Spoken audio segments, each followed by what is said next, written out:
তুই যার পারিস তার ডাই নিয়ে আগে যা, আমি দেখবা না যে তুই কার ডাই নিয়ে আসিস। তো ডাকবি সে আমার লোক বাইর দিয়ে কোনো লোক নেই।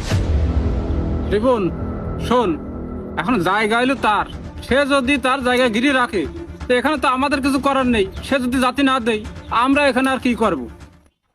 খায়ের ভাই, আপনি কালকে রাত্রি যে কথা কইলেন সে কথার সাথে এখন তো কোনো মিল নেই। আপনি যখন পথ কেউ নিতে পারবে না। শোন রিপন, রাতের কথা কোনো কথা না। ভাই এখন এসে ভাই যে বিচারটা করবে সেটা তোর মেনে নিতে হবে। ও ভাই, এই পথ যদি আটকানি থাকে তাহলে আমার তো আর যাওয়ার কোনো জায়গা নেই ভাই। আমি কমনি যাব, আমার ছেলে পিলে কমনি যাবে।